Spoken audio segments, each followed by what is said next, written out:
Coming in at number 10, we have a bit of an honorable mention with Maya Hansen from the MCU film Iron Man 3. A genetic scientist who helped create the Extremis virus, Maya doesn't really get a lot to do in the actual movie we got to see, mainly being a former fling of Tony's who is helping the main villain, tries to have a change of heart, but then gets awkwardly killed for her efforts by Aldrich Killian. In the original script of the movie, however, Maya was initially intended to be the main villain, and the mastermind behind Extremis, a former flame of Tony Stark's that had developed the technology specifically to destroy him. And while the actual movie cut down her role considerably and changed her character's fate, she still gets an honorable mention for the villainous love interest she almost was. Coming in at number 9, we have Joanna Nevena, the very first fiancée of Tony Stark. Revealed in a flashback storyline during the 1980s, Joanna was a young woman engaged to Tony Stark when he first began to act as the superhero Iron Man. Unaware of his secret double life, Joanna at first was pushed away by Tony's odd behavior and assumed him to be cheating until he finally told her the truth about his identity as Iron Man. And while for a time Joanna would encourage Tony to keep being a hero, she would eventually come to realize that he couldn't be both a superhero and a good husband to her, and so eventually broke off their engagement and hasn't been mentioned in the Marvel Universe ever since. Coming in at number 8, we have Kathy Dare. Tony's had his fair share of bad relationships over the years, but few have ended as poorly as his romance with Kathleen Dare, a woman who took Tony's playboy ways incredibly personally and would eventually get back at Tony by shooting him in the chest. Paralyzed from this attack and suffering from severe nerve damage, Tony decided to stop his own heart so that he'd be placed into cryostasis until a solution could be found to his nerve damage. Unfortunately, Tony didn't tell many people what his plan was, causing many of his friends to believe he had died for good, and with Kathy becoming extremely grief-stricken after thinking she had killed her ex-boyfriend in a pretty dark ending to a pretty dark storyline. Coming in at number 7, we have the villainous Madame Mask. Daughter of another Iron Man villain known as Count Nefaria, Mask first met Tony Stark while undercover at Stark Industries under the name of Chrissy Longfellow. Becoming so romantically involved that they purchased a penthouse apartment together, things seemed great for Tony and Chrissy until her true identity was finally revealed and Iron Man accidentally destroyed the machine that was keeping her father alive, even if he would later reappear down the road.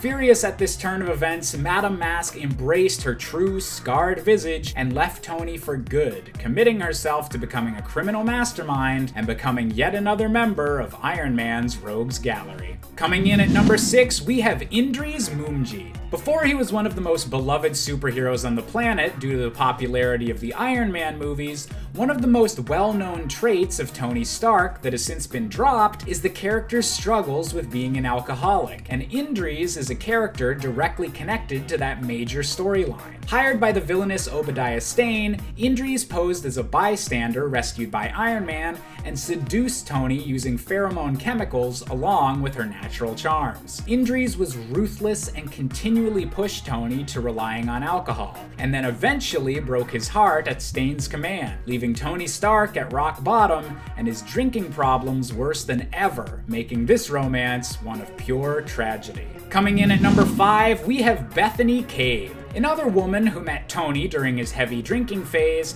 Bethany was assigned to Tony Stark's security team shortly after the death of her husband, and eventually found some comfort in the invincible Iron Man's arms. While Tony's drinking was a major issue in their relationship for a while, she would be an essential part in the process of helping him sober up. Unfortunately, their romance was not meant to last, as Bethany would eventually discover her husband was secretly alive, and after rescuing him from his circumstances, left Tony to be with the man she was meant to be with. Better luck next time, Stark. Coming in at number 4, we have Janet Van Dyne, aka The Wasp. Dating a coworker always comes with complications, and both Iron Man and the Wasp found out that lesson the hard way. After her marriage to Hank Pym, the original Ant-Man, fell apart, Janet found herself rebounding with Tony Stark. while being unaware that he was actually Iron Man, aka the co-founder of the Avengers team along with her and Hank. Even Captain America tried to warn Tony that their relationship was doomed for disaster, but it took Janet finding out for herself that Iron Man and Tony Stark are one and the same to put an end to their romance, even if they'd share a few more flirty moments in the future once she was properly divorced from Hank Pym. Coming in at number 3, we have Natasha Romanoff, aka the Black Widow. If I had a nickel for every time Tony Stark was romanced by an undercover agent within his own company, we'd probably have more nickels than you'd expect. Initially falling for Natasha while she was still a spy for the Russian government, their romance initially ended once Tony found out about the whole secret agent for an enemy power thing. However, the two were surprised to find their destinies intertwined when they both were early members of the Avengers team, now fighting for the same side. And while they initially seemed ready to try their romance again, the two have since decided to remain friends and allies, and determined the fate of the planet is probably more important than their office flirting. Coming in at number 2, we have Jennifer Walters, aka the Incredible She-Hulk. Most of the relationships I've listed in this video have either ended tragically or at the very least caused a lot of drama in Tony's life. That said, it's a nice change of pace that Tony was able to enjoy a more fun and casual relationship with someone who viewed things the same way that he did, which is exactly why Iron Man and She-Hulk made such a great pair. Never afraid to call Tony out for the double standard of how their casual love lives were talked about, Jennifer and Tony had great chemistry, and when it comes to the comic books, might be my favorite pairing for Iron Man. But if you really pushed me on my favorite Iron Man romance overall, well, coming in at our top spot, we have Pepper Potts from the Marvel Cinematic Universe. Pepper is a great character in the Marvel comics as well, but my favorite interpretation of this duo's relationship has to be between Robert Downey Jr.'s Tony Stark and Gwyneth Paltrow's Pepper Potts. Capable of running Stark Industries while Tony is saving the world and battling his own inner demons, Pepper is the counterbalance Tony needs to stop himself from going overboard. And watching their arc of their relationship over the course of the entire MCU is one of the best running plot threads throughout the entire Infinity Saga. And who knows, there might not even be an MCU if the dynamic between Tony and Pepper wasn't so intriguing in the very first movie. And for that reason, I've got to say that she's the very best. Number 10, Morlun. Okay, so really this isn't Jessica Drew's Spider-Woman specifically, but it definitely looked like her. On Loomworld, Jessica Drew's doppelganger was actually a lover of the inheritor and villain Morlun. As such, this odd coincidence actually allowed Jessica Drew to infiltrate Loomworld to get valuable intel on the inheritors and the Master Weaver. This intel would help the Spider Army to defeat the inheritors and save the day, making the fact that she was forced to kiss Morlun worth it, I'm sure. I mean, at least I hope it was worth it. Oddly enough, although Jessica was not great at going undercover as her doppelganger, who by all regards was pretty much a big jerky jerk on this world, she still managed to get what she needed, utilizing her pheromones to distract from inconsistencies and prove that all in all, Spider-Woman is actually a really great spy, even when she has no plan and is kind of flying by the seat of her pants. Improvisational spy times. Number 9, Spider-Man. While Jessica Drew's Spider-Woman and Peter Parker's Spider-Man aren't really a match made in heaven in any regards. In fact, at times Jessica finds Peter kinda grating and Peter finds Jessica a bit too intense. Jessica Drew hasn't been the only one to take up the Spider-Woman mantle. For a time, while her powers were inconsistent, after having been lost, returned, and then stolen and slowly recovering them over time, she actually bequeathed the name to another superpowered young woman, Maddie Franklin. Maddie became known for a time as Spider-Woman in Jessica's stead after being granted superpowers of her own. She also ended up becoming enamored with one Peter Parker, aka Spider-Man. At one point, Spider-Man gives Maddie his Spider-Woman CPR, and she uses the opportunity to kiss him. This was during a time when Mary Jane was MIA and believed dead. In fact, that's like the previous issue to this kiss. However, despite MJ possibly being dead, Peter felt super uncomfortable with the romance and ultimately rejected Spider-Woman, even going so far as to have her memory wiped when it came to the truth of of his secret identity. He felt that the age difference between them was too great, and also that his secret was too big a burden for someone so young to carry. Plus, he wasn't convinced that Mary Jane was truly dead, holding out hope that she was alive and would somehow be saved in return. Turned out he was right, by the way, that did end up happening. Still, that rejection of young Maddie was pretty harsh. Memory wiped? Woo, ouch. I know she's young, but geez, that would mess me up. I mean, I guess you won't remember it because your mind was wiped, so there's that. And friends, before we move on to this next spot, if you are loving this list and you want to learn about more Spider-Woman love interests or just Spidey love interests in general, be sure to let us know by giving this video a thumbs up. Number 8. David Ashima. David was Jessica Drew aka Spider-Woman's landlord when she was living in San Francisco with her good friend Lindsay McCabe. I love Lindsay. I'm so glad that she's returned in the comics. David and Jessica hit it off and began dating. However, the relationship didn't last as eventually David Ashima discovered that Jessica Drew was secretly Spider-Woman, also known in San Fran as the Dark Angel of San Francisco. This was all too much for David, and the two ended up calling it quits on their relationship.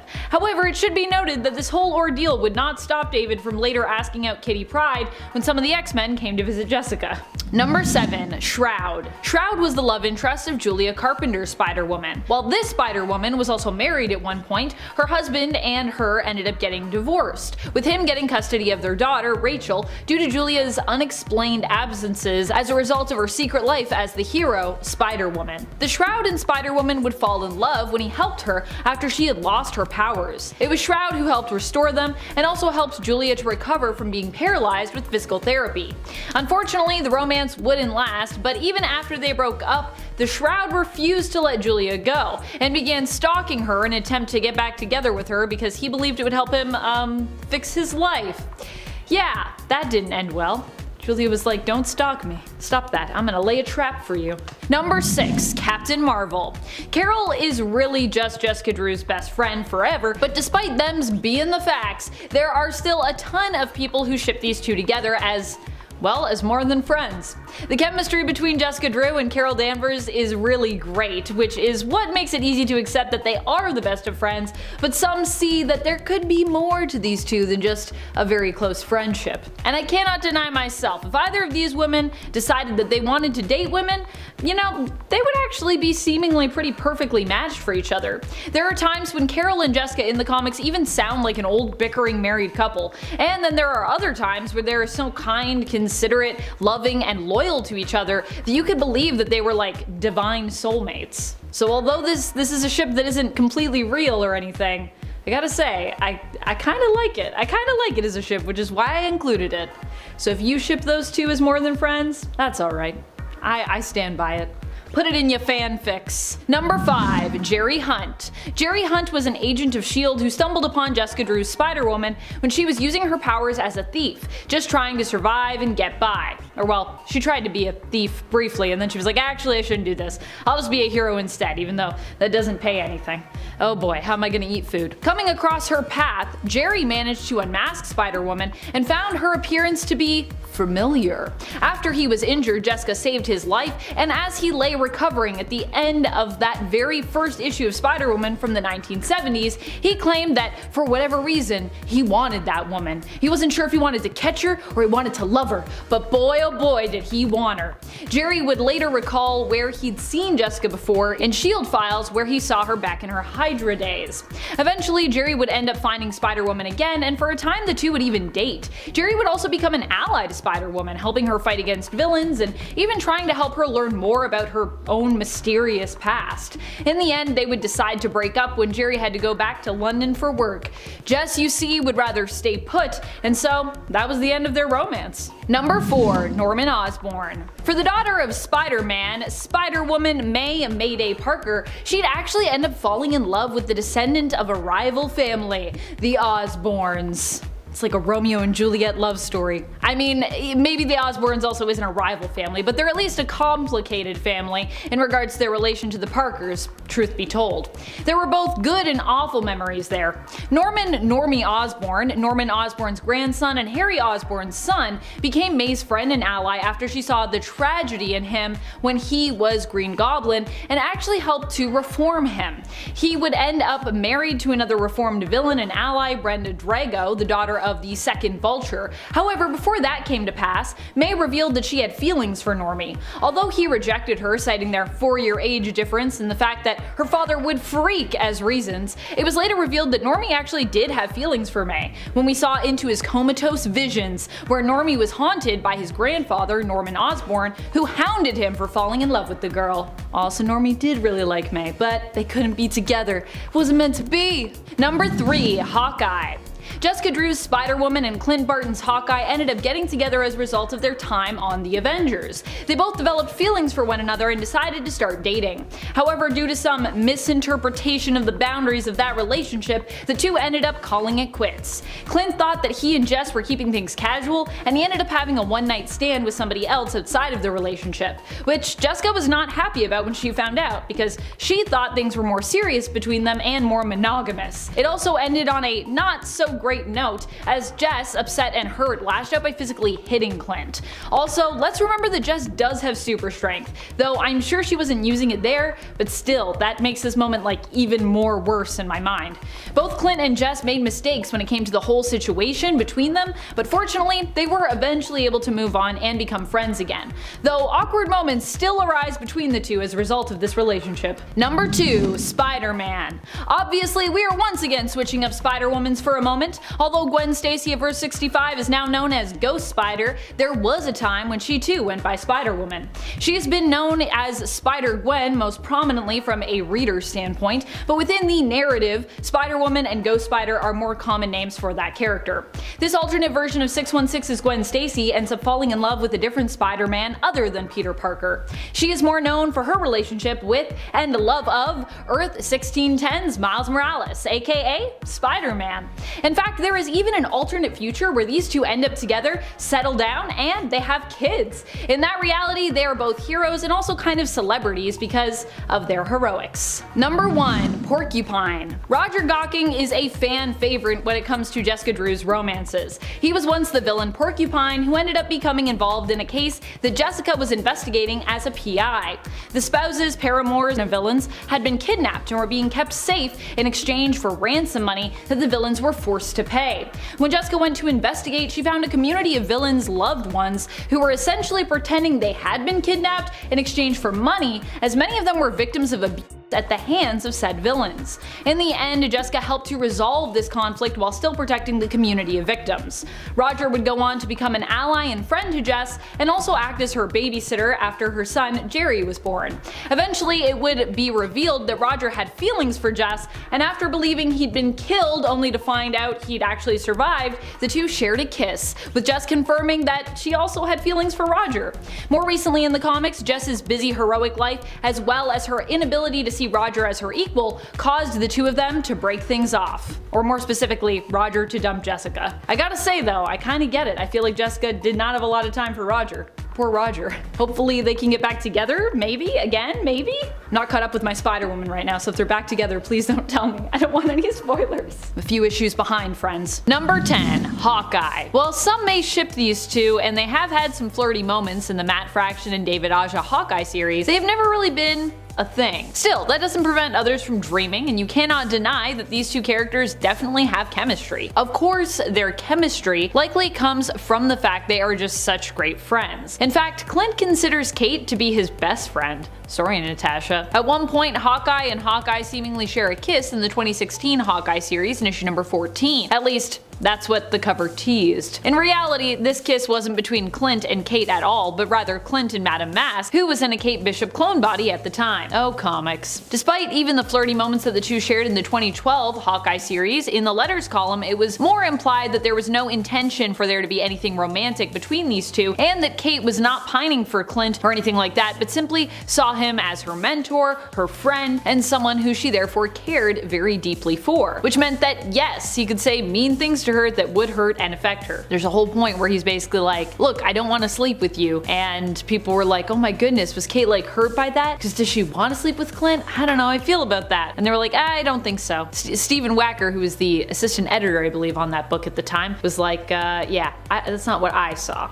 I saw more of just her being like, ouch, like that's kind of mean to say. That hurts.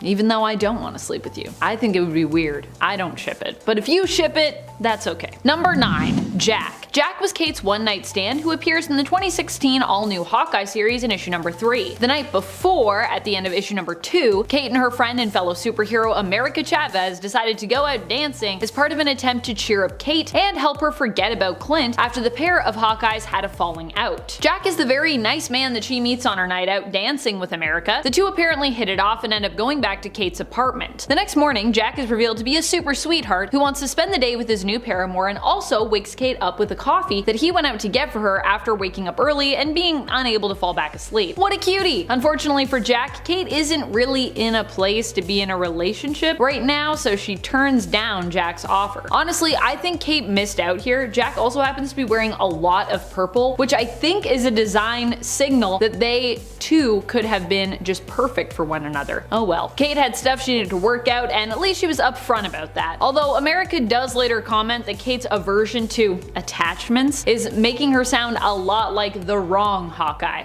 if you catch her drift. I gotta say, I agree. Being like, I can't have attachments, I'm a hero. It's a very Clint Barton thing to say, I feel like. And friends, before we move on to this next spot, if you are loving this list and you want more Kate Bishop lists, be sure to let us know by giving this video a thumbs up. Although I don't know if we could do 10 more love interests, because honestly, finding these 10 was pretty tricky, to be honest. Number 8, Miles Morales. In the reality of 1610, Kate Bishop is quite different from her 616 counterpart. Instead of becoming Hawkeye, she is just plain old Katie Bishop. Here she ends up becoming the girlfriend of superhero Spider-Man, aka Miles Morales. In fact, Miles likes her and trusts her so much that he decides to reveal the truth of his secret identity to her. However, this doesn't work out great for him as Katie's parents are actually Hydra agents. Katie ends up telling them what was revealed to her, and when Miles is invited over, they drug and kidnap him, taking him to a place where he is tormented and experimented on. Eventually, Miles escapes their clutches and is saved by the young Ultimates. Despite Katie feeling bad about what happened, their relationship does not survive her ultimate betrayal. Still, for a while, Miles was a love interest of the ultimate version of Catherine Bishop. Number 7, America Chavez. Just as Clint isn't really a romantic partner of Kate's, the same could be suggested when it comes to a relationship with America, fellow hero and friend. In fact, while Clint thinks of Kate as his best friend, I'd say that Kate has a few best friends personally, including Clint, Cassie Lang aka Stature, and America Chavez. America tends to be one of the first people that Kate calls when she needs advice or help, whether it be personal or professional, and it goes the same way for America. She usually calls Kate. The two ended up getting to know one another when America got tangled up in the Young Avengers adventures. Since the time they started working together, they have become close friends who both hold a lot of respect for one another. Although Kate is very much straight and America is very much gay, these two still have great chemistry, and if Kate ever did end up wanting to explore her sexuality, I could see America being a great partner for her personally. Still, these two have never been together romantically in the comics, and like Kate and Clint, this is pretty much purely fanship. Possibly my fanship. I really like America and Kate together. Perhaps this is even more fanship too than Hawkeye and Hawkeye, as the two don't really have flirty moments together in the comics, just a strong friendship and bond, and a lot of fun. They have a lot of fun together. But hey, Kate hasn't been around that long, so I needed some more love interest to flush out this list. And I love these two together, so yeah, this is my fanship.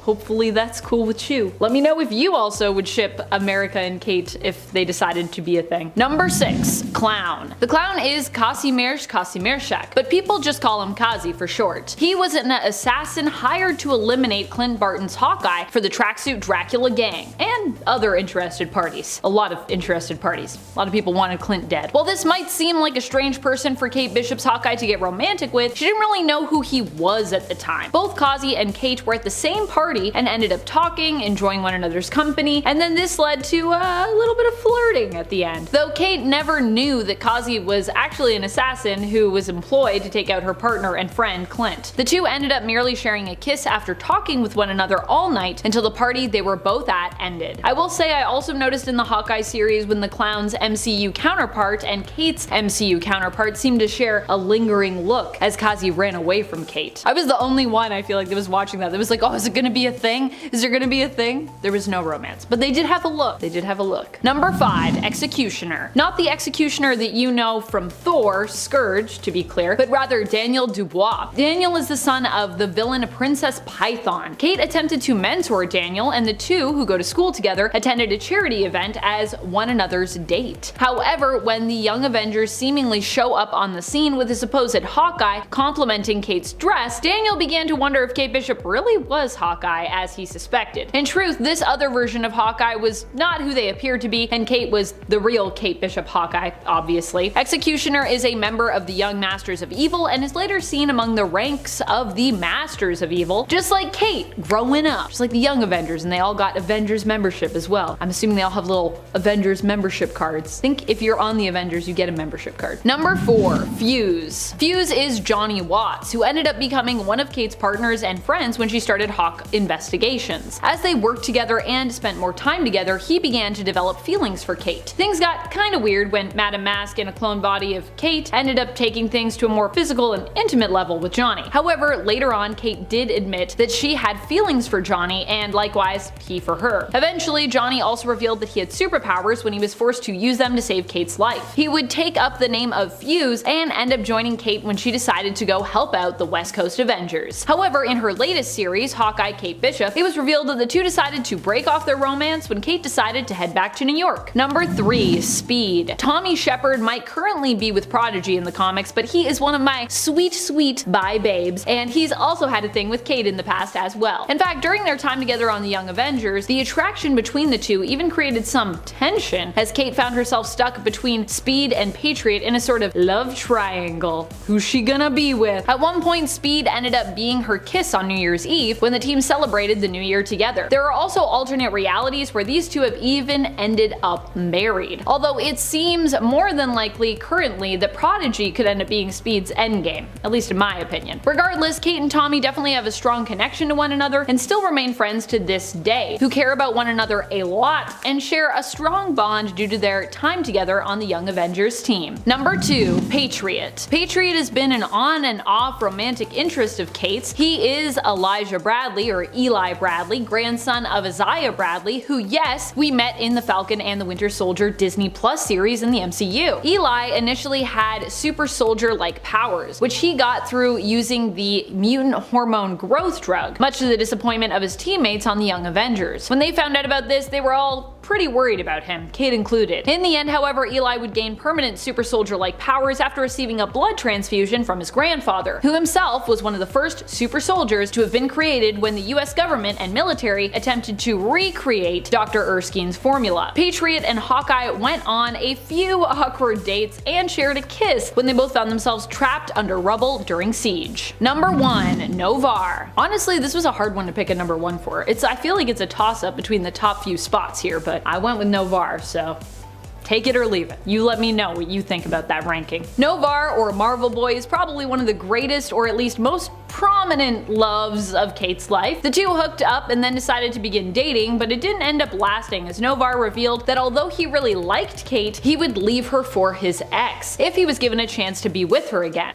Not a great look. He even tried to do so, but then it turned out that that version of his ex, Oubliette, was merely an illusion and not the real one. Kate, of course, did not like learning this and decided to permanently break things off, even when Novar tried to get back together with her. She needed someone who was serious about her and their relationship, someone who would be committed to her and for whom she wouldn't just be a placeholder. I get it, girl. Still, this hasn't stopped the two from ending up together in alternate realities, and despite how their relationship ended, Kate and Novar have still managed to stay friends. Who do you ship Kate Bishop with? Do you love when heroes fall in love, or do you prefer when they are more aloof and focused on heroics? No attachments. Number 10, Rogue. Rogue wasn't so much a major love interest for Deadpool, but she definitely had a fun, brief fling during time apart from her usual main squeeze, Gambit. Rogue and Wade shared a juicy kiss, and because of her powers, she briefly made Wade handsome once more and took away his powers for a short time following said kiss. This actually also made Rogue's skin look like Wade's when he has his power set. It was a brief moment in Uncanny Avengers issue 22, but their short flirtation was pretty cute, I gotta say. Initially, Wade thought he would never be good enough for Rogue and implied that she only probably liked him because she didn't know him very well. And she responded by kissing him again, this time probing his mind a little bit, but confirming that his thoughts didn't really disturb her and that she still liked him. I also just love that cute moment. He's like, I don't know, I'm pretty wild. And then she kisses him and she's like, yeah, but I'm a little shocked, but mostly I'm fine. I'm rogue. I've seen some stuff. Number 9, Outlaw. Outlaw is Inez Temple, a mutant mercenary and sometimes bodyguard. She has interacted with Deadpool a few times in the comics. After her apartment was destroyed in a fight between the Punisher and Deadpool when Wade had come calling for her help, he felt pretty bad about it and worked hard to buy her a new one as an apology. Outlaw realized that Deadpool really cared for her and the two ended up sleeping together. They would later also be briefly married, but it wouldn't end up working out. Outlaw's super strength ended up being a bit too much for Deadpool during those moments of passion, and so their marriage was annulled shortly thereafter. And friends, before we move on to this next spot, if you are loving this list and you want another Deadpool love interest list, he's been with a lot of people, so I'm pretty sure I could do that. Be sure to let us know you want more Deadpool love interest by giving this video a thumbs up. Number 8, Captain America. While their love might not be romantic in nature most of the time, Captain America is definitely a character that Wade loves to bits. I say most of the time, but definitely all of the time. I don't think they've ever been in a romantic relationship, but Deadpool definitely still loves Captain America.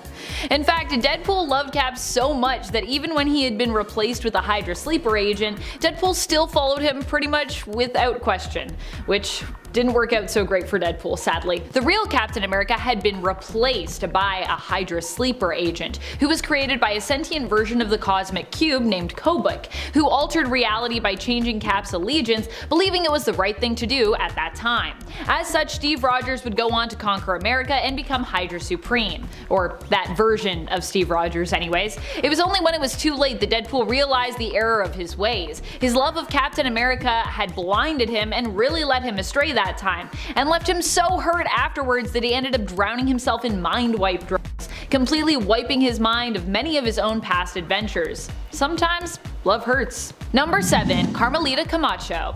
Carmelita Camacho and Deadpool only had a very brief romance that was really kind of like a one-night stand. Carmelita and Deadpool both ended up captured together by the White Man, who the heroes for hire, who were accompanied by Deadpool at the time, had been hired to stop. Believing that these could be her last moments, Carmelita decided to go out with love and made love to Deadpool. However, later when Deadpool took off his mask once White Man was defeated, Carmelita ran from him in terror because, you know, this thing.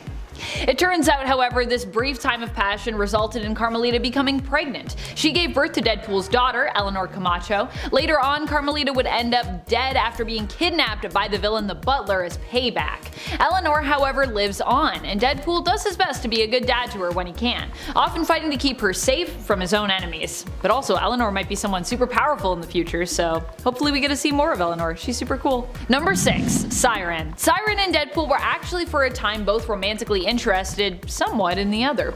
They had a brief romance, but would also at times come back together in the comics. Siren is Teresa Cassidy, the daughter of Sean Cassidy, aka Banshee. When Siren found herself depowered, Deadpool was the one who attempted to return her power to her. However, his methods were somewhat questionable. He kidnapped Wolverine and used his healing factor to help restore Siren's sonic vocal powers. It worked, but Wolverine wasn't very happy by the end of that process. And while Siren was grateful to Deadpool for his help, she also didn't agree with his method. She was like, maybe don't, capture Wolverine to do that next time. The two have remained friends in the comics and have been known to be friends with benefits at times. Number 5, Lady Death. That's right, at one point Deadpool ends up falling in love with Lady Death, probably one of the women who would really be the hardest for him to end up with, considering his powerful healing factor. But also, as someone who can't die, it would make sense that the allure of Lady Death would sufficiently seduce him. The really wild thing is that Lady Death was also super into Deadpool and wanted to be with him romantically. Unfortunately, Thanos became quite jealous of Deadpool's relationship with his ultimate crush. In order to keep the two apart, Thanos cursed Deadpool with immortality. So now not only did Deadpool have an impossibly high healing factor, which generally made him dying highly improbable, but now, with immortality, it was virtually impossible for Deadpool to perish. Eventually, Deadpool would regain his mortality and would also at one point use his connection to Death to convince her to restore the concept of mortality to the world after it had been taken away. Number 4, Copycat. While you might think you know Vanessa from the Deadpool movies, in the comics, Vanessa Carlyle is quite a bit different than her cinematic counterpart. She is the mutant mercenary known as Copycat. In the comics, her mutant power allows her to perfectly replicate the appearance, personality, and even DNA of any other humanoid being. Like in the movies, for a brief time she and Wade were in love and happy together. And like in the movies, Wade left Vanessa when he learned he had cancer. The two, however, would tragically be reunited while on opposite sides of a conflict. Vanessa would become a mercenary and was tasked with infiltrating and killing the X-Force while impersonating Domino. When she couldn't bring herself to follow through with the hit though, Deadpool was sent to make sure that she did. She decided to side with the X-Force and fought against Deadpool. In the end, the two would end up back together, but ultimately Deadpool would be hired to kill Copycat later on. When he couldn't bring himself to follow through with that, other agents were sent in to make sure Copycat died. Sabretooth delivered the killing blow, and she died, tragically, in Deadpool's arms. Or so it would seem. She'd later show up alive and well without explanation in the comics, still seemingly possessing her mutant powers somehow. Who knows what happened? I don't know if we know that yet, but she's alive again, and I'm sure one day we'll find out what happened. Number 3. Shiklah. Shiklah was actually the wife of Deadpool for a time. He was hired to bring her to Dracula, who she was actually supposed to marry, but along the way, she fell in love with Deadpool. Sort of like a weird and maybe grosser version of Shrek, perhaps? Not like Deadpool's a grosser version of Shrek. Like that whole narrative sounds like a maybe grosser version of Shrek. The two would end up deciding to stay together and get married. It was fun for a while, but eventually Shiklah became resentful of the world above. She was the ruler of the monsters, and as such lived in the underworld. Deadpool's long absences from her only intensified her feelings of resentment, and eventually she launched an attack on the surface world. Deadpool ended up joining up with Dracula to stop her, and after she was defeated, Dracula proposed marriage to Shiklah, who agreed, thereby stealing her right back from Deadpool and nullifying Wade and Shiklah's marriage. Number 2. Vanessa Carlyle. Vanessa is the partner of Deadpool in the cinematic Deadpool universe, which might also end up being the MCU eventually. Or it might be the MCU now, I'm not sure. After all, we did see Deadpool and Korg do a reaction video together for Free Guy, so Deadpool is at least part of the MCU YouTube verse now. Vanessa Carlyle, like Wade, also seemed to grow up having a hard life. The two actually bond over their tragic childhoods and traumatic life experiences, often trying to one-up each other in regards to who had it worse growing up. A competition really no one wins in the end. Wade at first paid Vanessa for her time, but instead of paying to sleep with her, the service she typically charged for, he used the time he'd bought to take her out on a date instead. The two ended up falling in love and eventually would become engaged as their relationship continued to blossom. Even after Wade was diagnosed with cancer and left her to try and heal in secret, but ended up instead being experimented on and ultimately becoming the anti-hero Deadpool, Vanessa still wanted to be with him, which is pretty understanding. Though of course she was mad that he had left her. In Deadpool 2, Vanessa is killed at the beginning of the movie, but ends up being saved at the end by Deadpool, who fixes and uses Cable's time travel device so that he can go back and save her. Yay! So she only kind of got fridged, but not full fridged, so yay! Number 1. Elsa Bloodstone. Probably one of his more recent romantic interests has been Elsa Bloodstone in the comics. She teamed up with him in a recent series where he became the King of Staten Island and the King of Monsters. Despite Wade doubting his own capability to be a good king, Elsa believes in him. This probably is a big reason why Deadpool found himself developing feelings for Elsa Bloodstone. He sacrificed himself to save her when it was revealed that her bloodstone had become corrupted and was basically killing her. Deadpool took her bloodstone in order to free Elsa and save her life. Through taking it, Wade also helped to reverse the corruption so that when Elsa came back to look for him following a battle with the Bone Beast Queen, she was able to take back the bloodstone once more without having to fear for her own life. As such, Elsa finished off the Queen, retrieving Deadpool and confessing her own feelings for him, giving him a big kiss. When he seemingly awoke, revealing that he wasn't dead yet, she then decided to stay with Deadpool while he regenerated the rest of his body, as at that time all that was left of him was a disembodied head. A very gross disembodied head. And I love that Elsa was like, I don't care.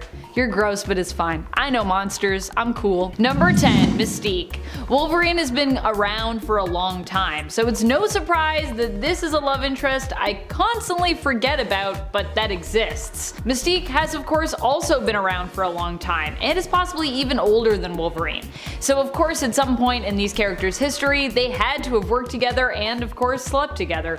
When it comes to Wolverine and Mystique, these two actually go way back, all the way back to the Wild Wild West. It was then that Logan and Raven seemingly first met, and even teamed up together. It could have been them against the world, but of course, what usually happens with Raven when it comes to romance also happened during her time with Wolverine. Ultimately, Raven betrayed Logan, putting herself first, and it was because of this that the two ended things, and on a pretty sour note. She also ended things by kicking him out of a moving train car, so yeah.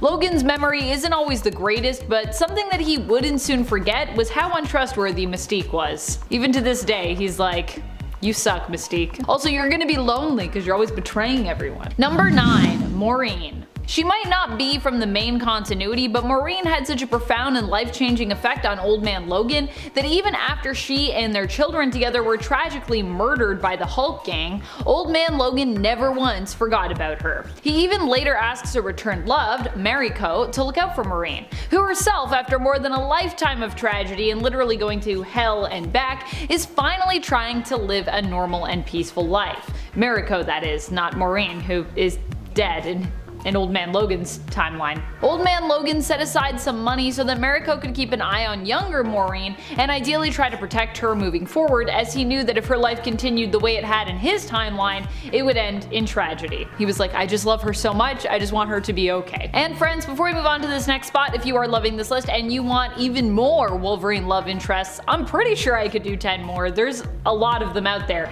Be sure to let us know that you love this list by giving it a thumbs up. Can't give it a thumbs down because that doesn't exist anymore, so just thumbs up, please. What a world we live in where we can't dislike things. Number 8. Rose O'Hara. Rose was Wolverine's first love, and for most of his life was seemingly unrequited. In the Marvel Noir universe, she is also one of his main love interests. Rose is probably the reason why Wolverine tends to have a thing for redheads, actually, although that might be a foggier part of his memory and he might not always remember that. Honestly, at this point, I'm surprised that Logan can even remember what day it is or what his phone number is without having it written down somewhere. That's just how much he's had his brain and his memories scrambled.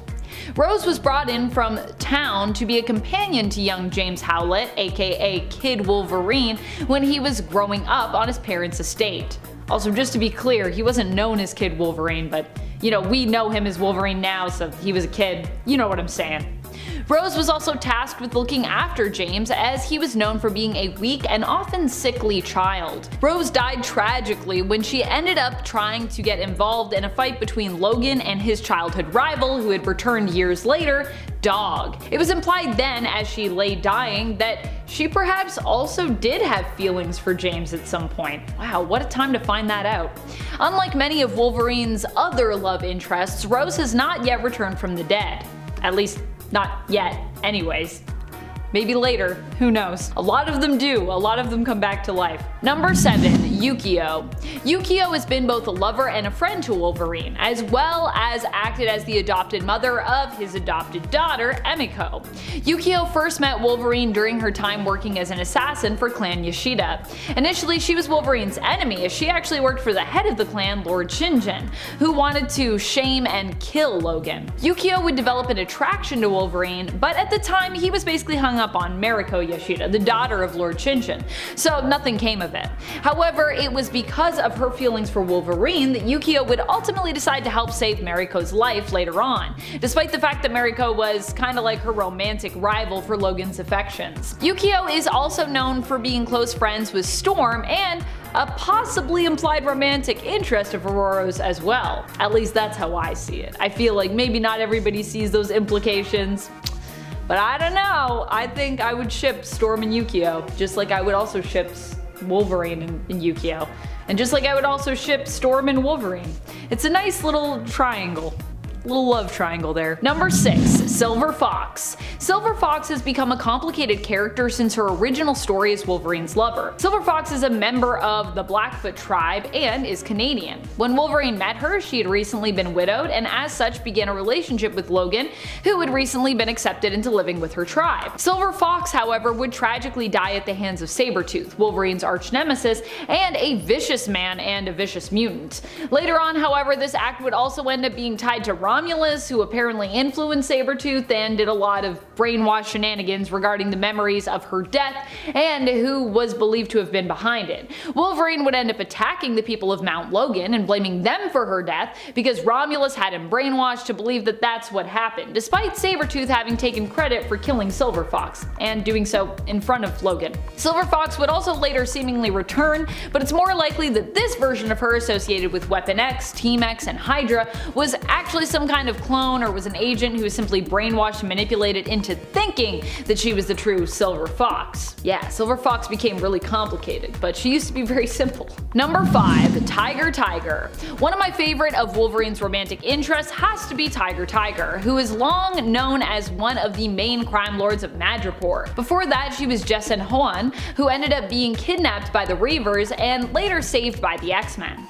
When Jessen learned that Madripoor crime lord Roche was behind the Reavers' attack, which had pretty much completely uprooted and dramatically altered her life moving forward, she dedicated her life to usurping and defeating him, taking up the mantle Tiger, or taking up the name Tiger really, and that's how we know her now. Wolverine would later learn of Tiger's true identity as Jessen Hoan and would pledge himself to her cause, eventually working as her personal bodyguard while in his patch persona. During this time, Wolverine would also become a somewhat casual lover to Tiger as the two continued to grow closer together. And I love them together, I just think they're so cute. Number 4. Itsu. Itsu was Wolverine's wife at one point many years ago when he was training with the Master Bando Saburo. The two fell in love, were married, and Itsu even became pregnant with Logan's child. For a brief time they were happy, until Logan accidentally stabbed a fellow member of the community with his claws. As a result, he was forced to leave, exiled, but when he went to say goodbye to Itsu, he only found her dead. Years later it would be revealed that Bucky Barnes as the Winter Soldier was actually the one responsible for her death, seemingly manipulated into killing her under Romulus's orders. Oh, Romulus, pulling all these strings and then just disappearing. Their unborn child was also stolen from Itsu's womb, and due to the child's mutant gene, which would also grant him a healing factor, survived. This child would grow up to be Akahiro, aka Daken, Wolverine's troublesome son, who was manipulated into thinking his father had killed his mother before abandoning him. And I'll just let you guess who made him believe that. If you can't guess, it was Romulus. Romulus did everything.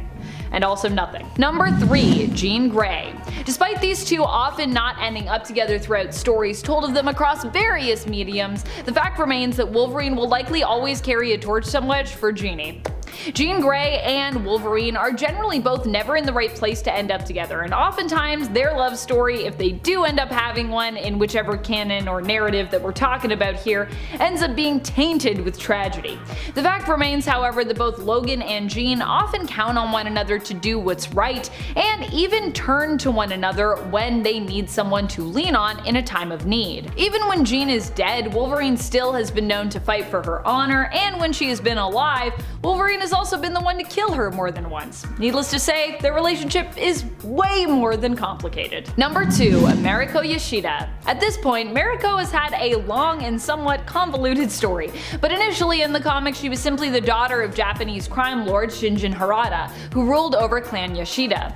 Mariko would end up meeting Wolverine when the X-Men asked her brother, the mutant Sunfire, for help. While initially kinda scared of Wolverine, eventually the two would fall for one another, both admiring the differences of the other and also sharing a sense of kindness. Mariko would end up forcibly married off by her father and in a relationship where she was pretty badly mistreated. However, she felt compelled to stay in that marriage due to a sense of honor to her family.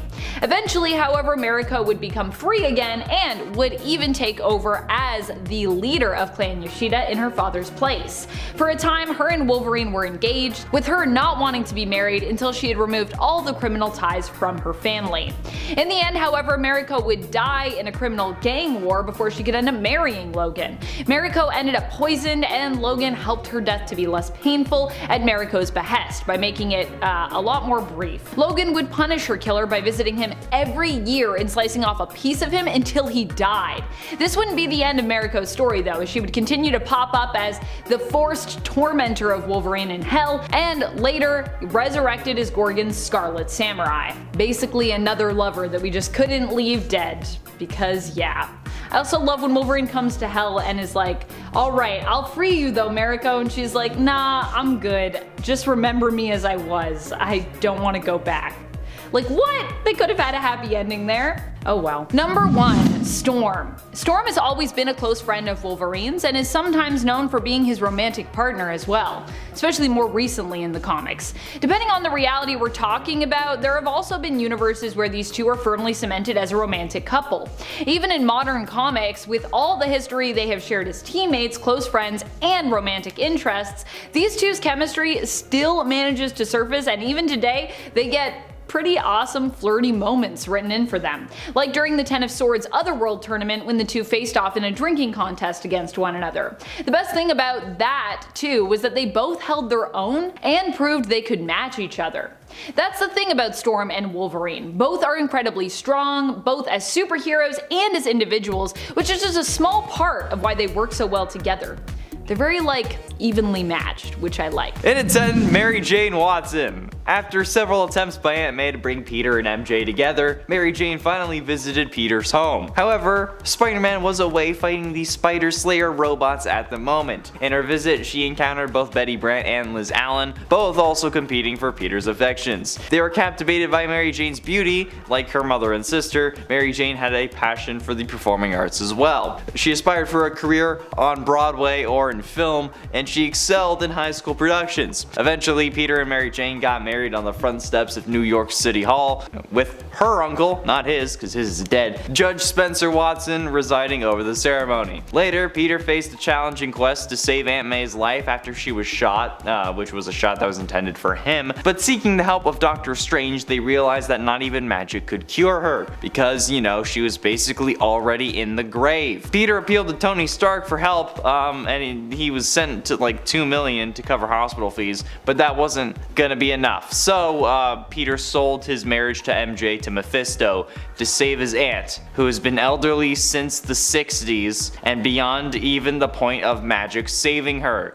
Dude, let it go. And at 9, Gwen Stacy. Gwen Stacy and Peter Parker were classmates at Empire State University. Initially distant due to Peter's preoccupation, you know, with being Spider-Man, as time passed, they developed a romantic connection. Gwen was a science major who admired Peter's intellect and unique personality, unique air quotes, but she became Peter's first true love. Tragically though, Gwen was ambushed by the Green Goblin, who sought to lure Spider-Man into a trap. He kidnapped her and took her to the Brooklyn Bridge. In a fierce battle, Spider-Man tried to save her, but he was weakened due to an illness. He was sick at the time because, you know, Green Goblin has the perfect timing. And then when Green Goblin pushed Gwen off the bridge, Spider-Man managed to catch her with a web, but the sudden stop broke her neck. Probably the most realistic moment in Spider-Man comic books of being caught by a web.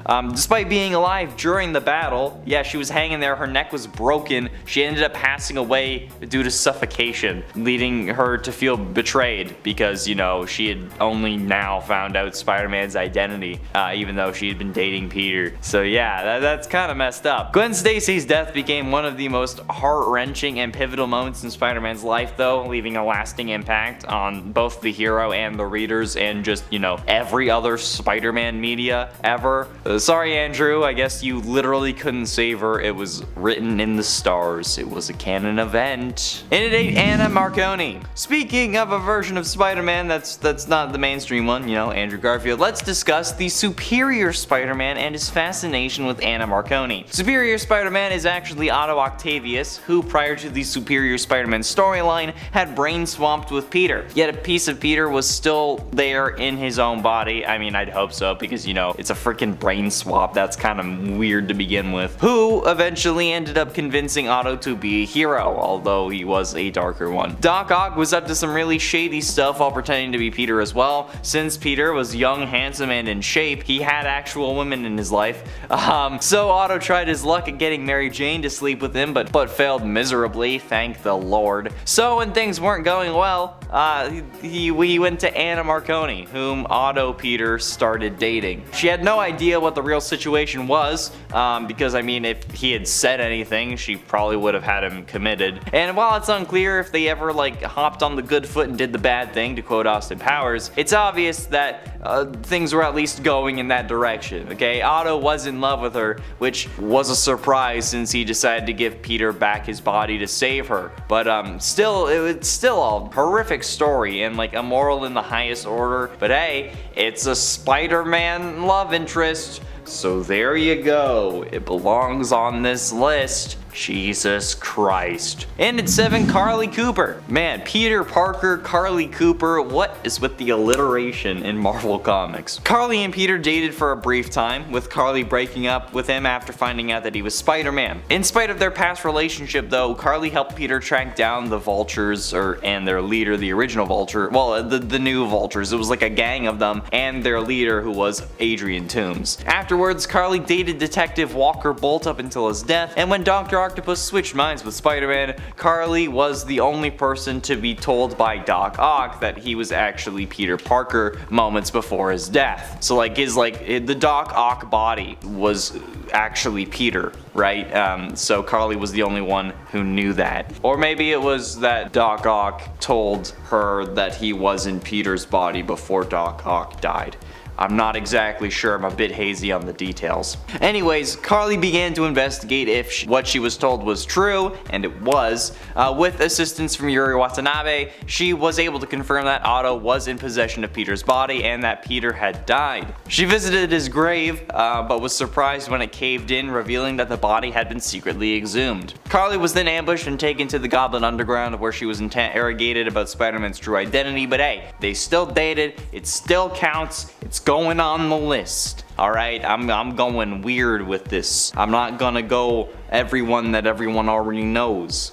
I'm gonna make you think. And at 6, Silver Sable. After her mother was killed in a bombing, Silver implored her father to teach her how to avenge her mother's death. Despite his initial reluctance, Silver's father eventually saw her potential and started training her. When he passed away, Silver took over the Wild Pack and founded Silver Sable International. She first met Spider-Man while pursuing the Black Fox, and although she nearly caught him with the help of the New York City police, Spider-Man's actions inadvertently interfered. Silver Sable possesses an indomitable will and is able to resist a worldwide psychic manipulation from the goddess.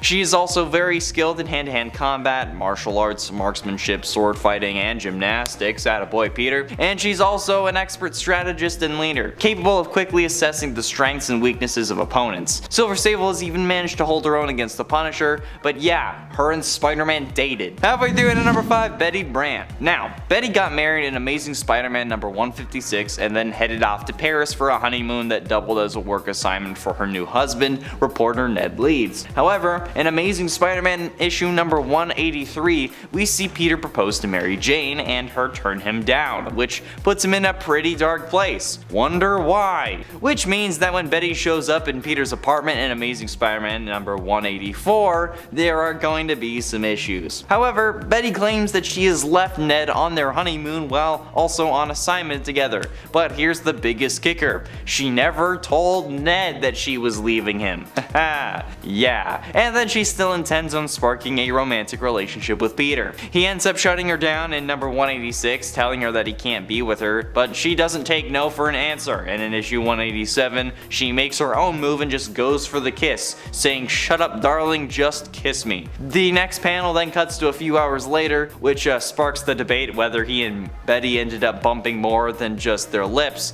and then Ned ends up threatening to kill Peter if he doesn't stay out of Betty's life. But hey, it's still a thing, and I mean it's a messed up thing, but it still happened. Yikes. Speaking of messed up, in at 4, Sarah Stacy. Look, after learning that your father isn't actually your father, but rather your mother's ex, who she cheated on with his worst enemy, what do you think that you would do? Also, you're aging more rapidly because your real father has some form of goblin serum in his system that somehow passed on to you, but you only age up physically, meaning that you're mentally 10 with the body of an adult. Yeah, you might want to skip this number, since Pete and Sarah get closer after fighting off dealers in Paris, because she also has superpowers, because of course she does. This is made even worse, because they're in Paris without MJ, who Peter didn't bring for whatever reason. But the thing is, Peter thinks that it's entirely platonic. Yeah, this just goes to show that if your partner thinks someone is trying to get with you, you should probably listen, because lo and behold, Sarah ends up planting one on her almost dad, just as MJ shows up for a surprise visit. Yeah, I think the name of this storyline, which is since remembered, is way too fitting and definitely going to be seared into my brain now. God damn it. Getting close to the end in number 3, Cindy Moon. 13 years after her imprisonment, Cindy's story came to light when the orb revealed the Watcher's secrets to the world. Spider-Man, now aware of her existence, sought to free her. Cindy warned him about the danger of Moreland, but he opened the door anyway. Feeling doomed by this decision, she ended up attacking him, but learned that Moreland was already dead. Grateful for her freedom, Cindy donned an improvised costume made of webs and adopted the name of Silk. She sought to reconnect with her parents, and Spider-Man promised to help her search for him. As they spent time together, a deep bond formed between Spider-Man and Silk, and they began an intimate relationship. And I mean, that kind of makes sense given that, you know, you're both spider powered, so yeah. And this surprised Anna, Peter's roommate, who felt threatened by Cindy's presence, although I don't really understand that because he's just your roommate. After an initial confrontation, Cindy apologized and tried to mend their relationship, but it didn't work, obviously, as you all know. But hey, that's like number 2 in like my personal, like, dude should have been with them instead of MJ, that Cindy's number 2. But ultimately in number 2, Kitty Pryde. In Operation Zero Tolerance's Shadowcat subfile 604842, it was revealed that Catherine Pryde was abducted as a baby by a Neo and replaced with another baby who grew up as Kitty Pryde, also known as Shadowcat of the X-Men. Despite encountering many similar holograms, the X-Men dismissed them as attempts to disturb them, but Charles Xavier eventually located Kitty and sought to recruit her for his school as a new X-Men member. Blah blah blah, things go on, she ends up meeting Spider-Man, they start dating. Yes, this is actually a thing. Spider-Man dated Kitty Pryde, and that's pretty dope actually. I don't know why I like this so much. Like, I put it at number 2 because I just like the fact that they dated. But hey, that's not the only person that Kitty's dated either. She crossed paths with the Guardians of the Galaxy when they rescued a young Jean Grey, and then she ended up dating and getting engaged to Star-Lord. But hey, she dated Peter before that, so you know what? That's the OTP, as the kids used to say. And finally, in number 1, Felicia Hardy. Look, I have a whole spiel about who Felicia Hardy is, but we all know the Black Cat, and I'm going to say it. Peter should have been with Felicia. Okay, I get that she's like a pseudo criminal, but like, dude, look at the Spider-Man PS4 game. MJ is so incredibly toxic in that game, but then Felicia shows up and you're just like, why am I not here? Spider-Man Web of Shadows, you choose Felicia every damn time. Okay, I don't care if it means I'm evil, I don't care about the black suit, I just want Felicia. I cosplay Spider-Man so that I can find someone at a convention who is cosplaying Felicia Hardy, and then I can just start a life with them, okay? Like, come on. I don't need to say anything else. I don't need to talk about all of this because it's Felicia. He should have done it. He should have hit it. And you know what? When you're going through that DLC and you're like, oh crap, does Peter have a kid with Felicia? You know what? I was disappointed that he didn't. And you know what? I'm sure he was too. Thanks for watching.